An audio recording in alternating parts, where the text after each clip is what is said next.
Hi! All right, ladies and gentlemen.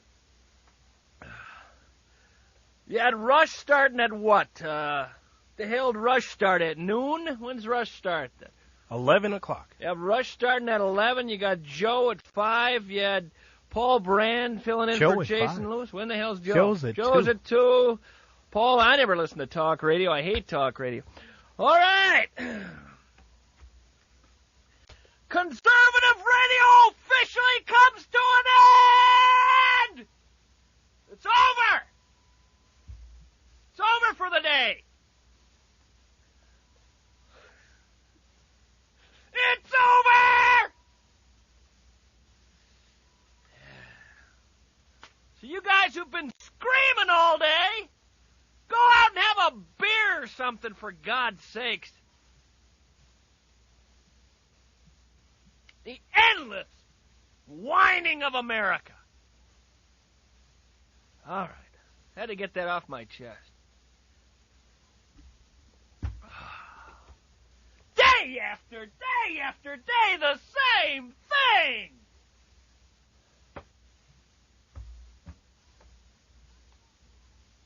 What the hell are you people going to do when your guy gets in, huh?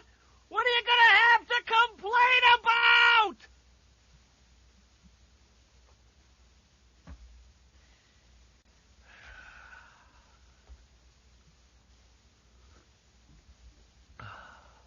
Doesn't CCO have on a good political show right now? Tune to them.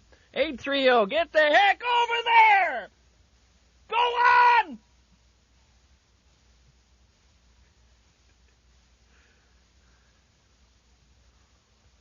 Paul Brand walked into a hornet's nest tonight, a hornet's nest.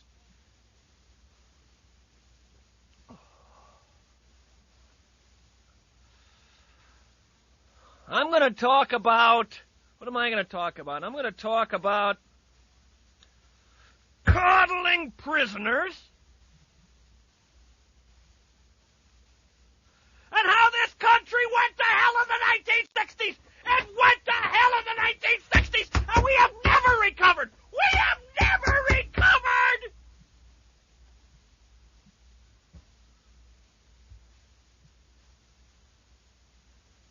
I got half a mind to pack a renter truck with explosives and blow the hell out of this government! We need a coup d'etat! We need it now! It's open season on politicians! Gun them down! Gun them down!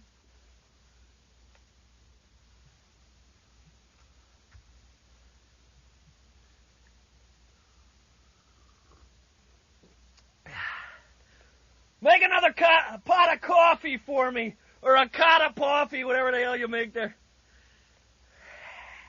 I'm just getting warmed up.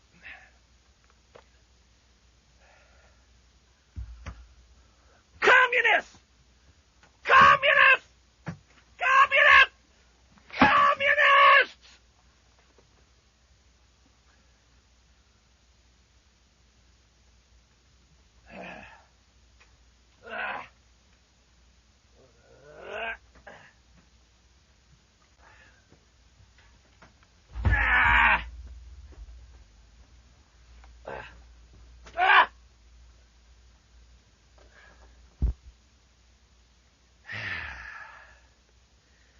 Had to get a few things off my chest. And here's Doug before we go to the news at AM 1500 KSTP. How you doing, Doug? Not too bad, Brian. I know exactly what that fella's talking about. It's that kind of passion that's missing from a lot of the force today. I was a cop in Buckman for years, which is obviously a city you're unaware of here in central Minnesota. How far are you from Minneapolis, St. Paul? We're about 2 hours west. Okay. Not as big a town as Minneapolis, obviously, but I'll tell you something. The way I see it, you hit them after they're cuffed, sometimes simply to avoid getting popped yourself. You hit some of these guys when they're not cuffed, and that's exactly when your life's in danger. Sometimes a a SWAT after they're handcuffed ain't the worst thing in the world as far as sending a message without putting yourself in danger, and I don't mind that at all. I tell you, sometimes jail isn't punishment. Yeah. It's a free ride. You want to teach them a little something. Sometimes one to the chin isn't the worst thing in the world. I think they give up their rights as soon as they start committing some of these crimes, and I don't know why anybody's feeling sorry for some St. Thomas student who got popped.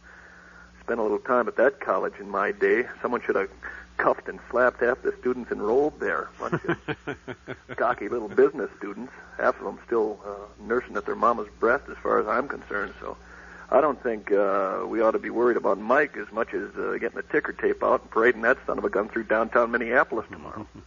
Well, I tell you, judging from the calls this evening, it seems to be the general feeling of the majority of people. And from the only source of information that I have, at least tangible and in print, is from the newspaper. I don't get the way I get the story here is that this whole business of the beat up in the back of the squad car and so on, that's just an allegation, and it's not something that has been beat him up. He should have killed him by anyone. The idea that there was I think the story said something about a cook who was an eyewitness, and according to Mike's dad, that never happened.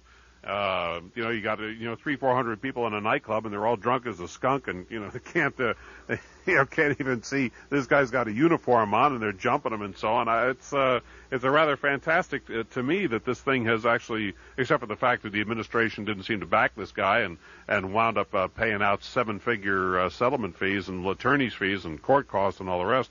They pretty much shot themselves in the foot, if you don't mind the pun. Well, let me ask you, Brian. I'm not sure I understand entirely where you stand on this thing. So the guy was laid out in the back of a squad car. What I'm saying is, so what? Well, I suppose that Attaboy, Tommy! I'm not in a position to be able to make a specific statement on that. From a purely idealistic standpoint, it seems to me that when a cop has got a guy cuffed and he's in the back of the squad car, any further lessons that he's going to be taught, he's pretty much at the mercy of Coddler. The system. Coddler. He's set up to take care of him. He's Coddler. He's going to go to jail. But I'm he's saying going to if more guys were worried about what was going to happen to them when they were cuffed in the back of a squad car, the crime rate would plummet. Oh, I don't doubt that for a second. But trying to reflect the other side of the coin, either as devil's advocate or from a libertarian perspective, I'm sitting here saying, well, if you have laws that aren't enforced, then you have to start enforcing them. And if the problem is, for example, with recidivism, that the crimes that we have and the crime rate that we have here in Washington, D.C., which, as you know, is no sterling example of law and order, if you have crimes, if you have laws that aren't being enforced, then you got to start enforcing them. I'm inclined to believe that it would take a little bit of time, especially considering the treatment you get in the press, for some of the things that you're suggesting to have some long-term benefits. It's like they say, find a what is it? You get something that's foolproof, then they'll just build a better fool. Or find a smarter idiot or something along that order. What the hell does that mean? Escalate is what I'm trying to get to. Let me tell you something, Brian. I went to a military high school here in the cities, and the people that went into insurance and went into being attorneys or went on to medical school were by and large people who had never hit anyone in their life, never popped anyone in their life, and that was fine. They didn't want to be a cop, and I understand that. That whole world was foreign to them. And then there were those of us who didn't mind mixing it up now and again. In fact, we kind of enjoyed it. Not from a purely sadistic standpoint. I mean, if it had to be done, by golly, we were in there and going to do it. And I'll tell you, those of us that went into police work never thought we'd see a day when you couldn't occasionally use a little, roundhouse now and again. I mean, in the Old West, that was done daily. No one said a thing about it. I understand, and I don't entirely disagree. I think the only the problem you run into is, it's one of those things where just for the sake of our discussion here, I would not doubt your judgment. I would not doubt your tolerance. But you get into some of these other areas. You wouldn't? Take for example. I'll just give you a quick example. We're going to have to go to the news. I'm insane. Here in Washington, D.C., because they had such difficulty in hiring and recruiting policemen, they fudged the test scores. They did not do background checks. And as it turned out, they had guys walking around in uniform with guns out on the street that had felony records. and and that did not qualify even from passing the most minimal passing level on the entrance exam to become a policeman. Now, if we were to tolerate or have a greater toleration for allowing policemen to administer some on-the-scenes justice, as we're talking about here, especially with some real bad guys that were out of line and all the rest, then you started to spread that around the countryside, by the time it got here to Washington, D.C., I'd have a real hard time condoning the fact that some felon, who only got the job because some guys higher up had to meet a particular quota, was out there whipping up on people, and we were looking the other way. I think that would present a serious problem. So, in other words, what you're saying is, if you've got a guy who's a troublemaker, you don't want him on the force. And what I'm saying is, we need a force of troublemakers. That boy, Tommy. Well, it's an interesting debate, and it would be a great subject for us to kick around here. Unfortunately, at the moment, I'm about 5 minutes late for the news, and people are apathetic. They just don't get involved. No one is willing to take a stand anymore. Nobody cares. The country's gone to hell in a handbasket.